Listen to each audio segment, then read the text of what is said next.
ఈరోజు పార్థసారథి గారు మరి ప్రతాపరావు గారి గురించి మాట్లాడుతూ ఎస్సీలకు అవకాశం కల్పించట్లేదని చెప్పి ఆయన చెప్తున్నారు.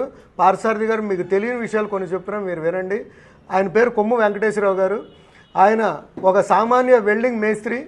మరి ఆయన వెల్డింగ్ వృత్తి చేసుకుంటూ మంచితనంతో పార్టీలు అంచెలంచెలకు ఎదుగుతా ఈరోజు ఆయన పట్టణ మున్సిపల్ వైస్ చైర్మన్గా ఆయన ఉన్నారు.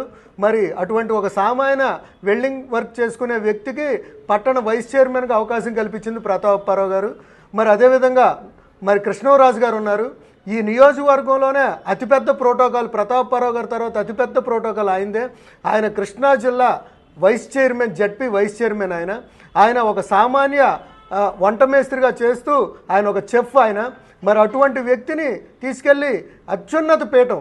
ఎందుకనంటే జడ్పీ వైస్ చైర్మన్ అంటే కృష్ణా జిల్లాలో 16 మంది ఎమ్మెల్యేలు కింద కూర్చుంటే జడ్పీ చైర్మన్ పైన కూర్చుంటారు. అటువంటి స్థానాన్ని, దానికి సమానమైన స్థానాన్ని కల్పించిన వ్యక్తి ప్రతాపరావు గారు. మరి మా నియోజకవర్గంలోనే ప్రతాపరావు గారి తర్వాత అతిపెద్ద ప్రోటోకాల్ ఒక దళితుడికి ఇచ్చిన ఘనత ప్రతాపరావు గారిది.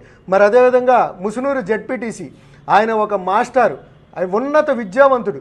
మరి అటువంటి విద్యావంతుడు ఒక స్కూల్ నడుపుతా ఎంతోమందికి విద్యా ప్రదాత. ఆయన విద్యను దానం చేస్తూ మారుమూల ప్రాంతాల్లో అతి తక్కువ ఖర్చుకి ఆయన విద్యను చెప్తూ మరి ఎంతోమందికి విద్యాదానం చేసిన వ్యక్తి ప్రతాప్ మాస్టారు.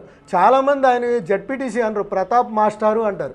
అటువంటి ఒక విద్యావంతుడిని తీసుకొచ్చి మన జడ్పీటీసీగా ముసునూరు మండలానికి ఎన్నిక చేసిన ఘనత ప్రతాపరావు గారిది. మరి అదేవిధంగా ఈయన పేరు హరికోటి ప్రసాద్ గారు, ఒక సామాన్యమైన వ్యక్తి.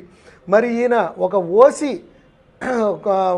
ఓసీ వార్డులో ఈయనకు ఆపోజిట్గా పోటీ చేసిందంతా కూడా అగ్రవర్ణాలే. మరి వైఎస్ఆర్ కాంగ్రెస్ పార్టీ తరఫున ఒక దళితుడికి అవకాశం కల్పించారు ఒక ఓసీ వార్డులో. అదేవిధంగా ఇంకో వార్డు ఉంది, ఆ వార్డులో కూడా తలారి సతీష్ గారు అని చెప్పేసి, అది కూడా ఓసీ రిజర్వ్ వార్డులో తలారి సతీష్ గారు ఎస్సీగా పోటీ చేస్తే ఆయనకు ఆపోజిట్గా పోటీ చేసిన వాళ్ళందరూ కూడా అగ్రవర్ణాలే. మరి ప్రతాపరావు గారు ఓసీ వార్డుల్లో కూడా ఎస్సీలకు ఇచ్చి ఒక కొత్త సంస్కృతిని ప్రవేశపెట్టిన గనుడు ప్రతాపరావు గారు. ఆదినారాయణ గారు ఒక సామాన్యమైన వ్యక్తి.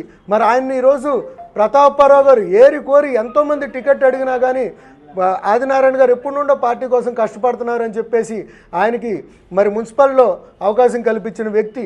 మరి అదేవిధంగా ఎంతోమందికి ఈ రోజు గురించి నువ్వు పూర్తిగా తెలుసుకోకుండా, ఈ ప్రాంతం గురించి తెలియదు, ఇక్కడ 88 గ్రామాల గురించి తెలియదు, 32 వార్డుల గురించి తెలియదు, మీరు ఏమీ తెలుసుకోకుండా మీరు ఒక బీసీకి వెన్నుపోటు పొడిసి ఒక సామాన్యమైన బీసీని మీరు పక్కకు తోసేసి మీరు వచ్చి కబ్జా చేసుకున్నారు ఆ స్థానాన్ని.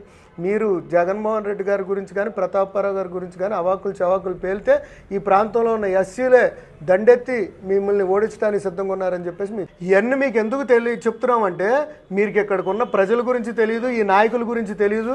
మీకు పట్టున నియోజకవర్గంలో మీ తెలుగుదేశం పార్టీలో పనిచేసే 10 మంది ఎస్సీల పేర్లు కూడా తెలియదు. కాబట్టి ఇటువంటి గొప్ప వ్యక్తులందరినీ కూడా ప్రతాపరావు గారు ఉన్నత స్థానాల్లో కూర్చోబెట్టారు. ఇవన్నీ మీకు తెలియదు కాబట్టి తెలుసుకోవాల్సిన అవసరం మీకు ఉంది కాబట్టి మీకు చెప్తున్నాం.